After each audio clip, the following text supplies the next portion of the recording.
رامو ایک سادھارن سا چرواہا تھا جس کی دنیا اس کی ایک سفید بکری کے ارد گرد گھومتی تھی۔ ایک دوپہر جب سورج آگ برسا رہا تھا، رامو جنگل کی اس طرف نکل گیا جہاں پرانے لوگ جانے سے منع کرتے تھے۔ پیاس سے اس کا گلا سوکھ رہا تھا، تبھی اس کی نظر پتھروں کے بنے ایک پرانے کنویں پر پڑتی ہے۔ رامو جیسے ہی پانی بھرنے کے لیے نیچے جھکتا ہے، اس کا پیر پھسل جاتا ہے۔ ایک پل کے لیے اسے لگتا ہے کہ جیسے وہ پانی میں گر گیا ہے، لیکن اگلے ہی پل وہ صدیوں پرانی مٹی اور اندھیرے میں دھنستا ہی چلا گیا۔ جب رامو نے آنکھیں کھولی تو وہ حیران رہ گیا۔ وہ پانی میں نہیں بلکہ دھول بھری ایک گفا میں تھا۔ کنویں کے اوپر سے روشنی آ رہی تھی جہاں کھڑی اس کی بکری چلا رہی تھی، لیکن جب اس نے پیچھے مڑ کر دیکھا تو اس کی سانسیں تھم گئیں۔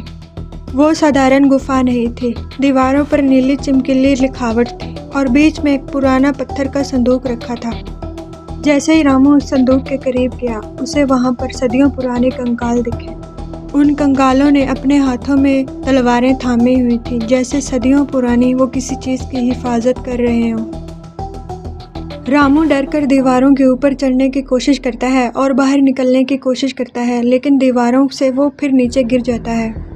تبھی اسے ایک دھیمی سرسراہٹ کی آواز سنائی دیتی ہے اور گفا سے ایک دروازہ اچانک سے کھلنے لگتا ہے جو خفیہ راستہ ہوتا ہے اور جنگل کی طرف جاتا ہے۔ وہاں کوئی خزانہ نہیں تھا، بلکہ جنگل کی طرف ایک ایسا راستہ جاتا تھا جو ہزاروں سالوں سے غائب تھا۔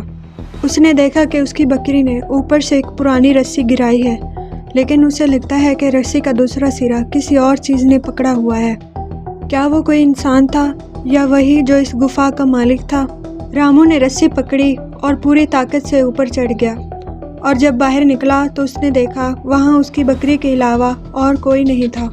لیکن جب وہ اپنی جیب میں ہاتھ ڈالتا ہے تو اس کے جیب میں سے ایک نیلا پتھر نکلتا ہے جو گفا میں سے اس کے ساتھ آ گیا تھا۔